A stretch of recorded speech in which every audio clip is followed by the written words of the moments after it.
in these upcoming friendlies because of a couple of reasons. One, he doesn't think that, the Portugals, the Belgiums of the world are going to send their best players. I kind of agree with that because European sides, they have like their international windows, their friendlies like that we have, they're not friendlies. They're just qualifiers for the Euros, qualifiers for the World Cup. So every game matters. And when you finally get a break on where you don't Mhm. have to play qualifiers of that magnitude, you might take a step back a little bit. You might ease off the gas a little bit, take your foot off and just kind of, coast a little bit. Just have some fun with the guys maybe in a training session. Maybe not give a couple call ups to people that you think will already be on the World Cup team. Maybe they need a little bit of rest. Maybe. But Donovan then said on the U.S. side, he goes, these guys are fighting for spots on the team. Like they're trying to do everything they can to impress Mauricio Pochettino. They're going to try to Yep. do everything they can to make sure they're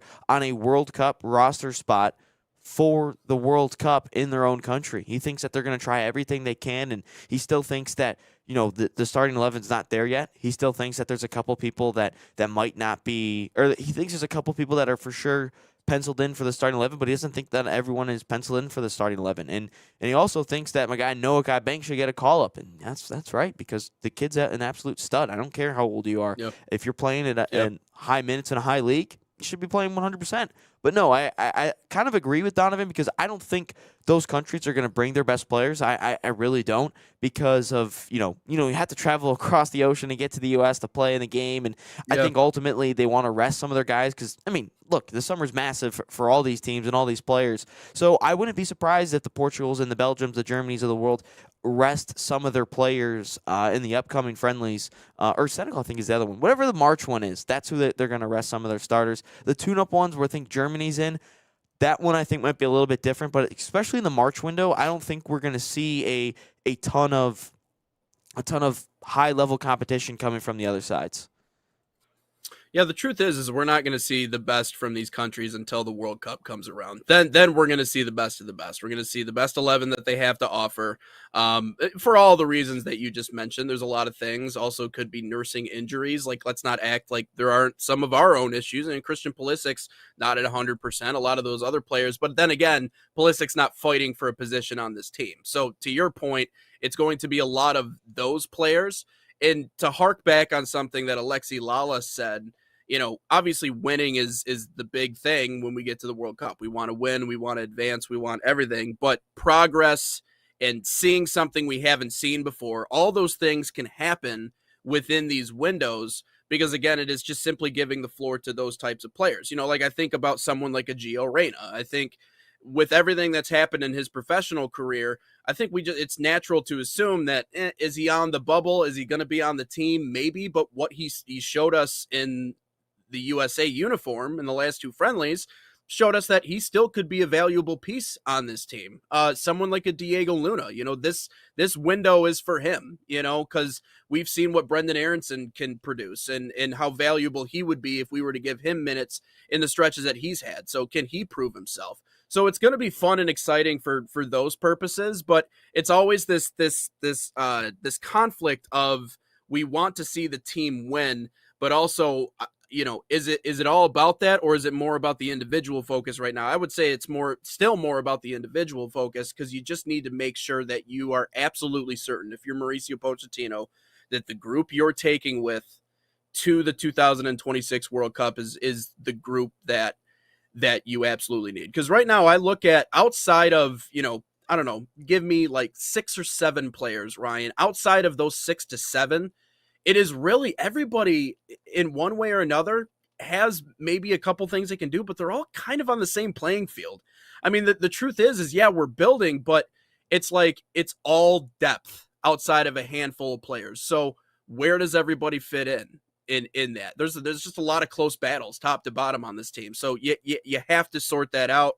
I wouldn't necessarily say it's good news that we're going to beat them without their best players on the field, because what have we talked about leading up to this point? I'm pretty sure that's why we've succeeded leading up to this point. We only beat Japan because they didn't have their best players on the field. We only beat some of these other sides, Ecuador, because they didn't have their best players on the field. We would have never done that with their best players on the field. So I don't read into wins and losses anymore quite the same way when it comes to these friendlies, because we know that topic is coming up at the end of the game. I just want it to, again, Alexi's point, I just want to see something we haven't seen before. I want someone that we haven't really seen really stand out, go out and just do something spectacular.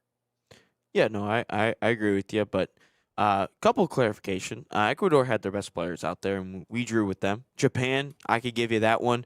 Uruguay still had a couple of big names out there, and we took care of Uruguay, business. that's what I meant, not Ecuador. Uruguay, my bad. Uruguay, did they take it seriously? That was a topic way back in the day when we did that one, and that one didn't end very well. But no, I would like to see us play against a Portugal with their best players. I'd like to see us play against Belgium with their best players. I mean, Belgium's not what it used to be. I mean, there's no Kevin De Bruyne, no prime Kevin De Bruyne. There's no prime Eden Hazard. Hazard, I think, I think he's retired. I think he is. No prime Thibaut Courtois. I mean, Belgium used to be a nasty team back in the day. Vincent Kompany, Romelu Lukaku, Kevin Morales. Like they had some guys on that team. Marwan Fellaini, who could have forgot about that guy? But no, they were very good. But no, I ultimately think that I want to see these teams. I want to see the best teams play against the USA's best, because ultimately it's a measuring stick. We just talked about it with Michigan and Duke. We want to see a measuring stick. Granted, Michigan and the U.S. men's national team are in totally different aspects in their team and their situation, where the U.S. is just trying to be one of the top 8 teams in the world, and Michigan is trying to win it all and win a national championship. That's a little bit different, but ultimately, I want to see the U.S. kind of measure up against the big name teams, because I've said it time and time again. I think we're done with, did we just beat Mexico? How do we do against Panama? How do we do up against Honduras? Look, those games don't mean anything anymore to me. Like, we've dominated CONCACAF for a couple of years there in the 20s. Did we lose the Gold Cup this year? Yeah, but did we have our best players? No. Did Mexico? For the most part, I would say. But ultimately, I need to see what we do against the top 15, the top 10 teams in the world. Let's see what it looks like against that, because ultimately that's the next step in terms of our soccer development in this country, our soccer nation that is the United States, according to the soccer elite in this country that we saw on the show this week. But no, that's ultimately what it comes down to, is what are we doing against the best teams in the world? What are we doing against them in friendlies? Regardless if they have their best players or not. That's not our fault for Portugal not playing their best players, or Belgium playing their best players. That's not our fault. Yeah. But what does it look like against that, and what does it look like in the tournaments? Well, and it's still Portugal. It's still Senegal. It's still these places. Okay, the best available options, maybe some of them won't be out there on the field, but you're still playing against these powerhouses in one way or the other. And so I think that the other big thing here is building the confidence of these players at the same exact time. Because I imagine it's hard to build confidence, if playing against Jamaica or Costa Rica or any of these other places. No disrespect to them. A win is a win. I get it.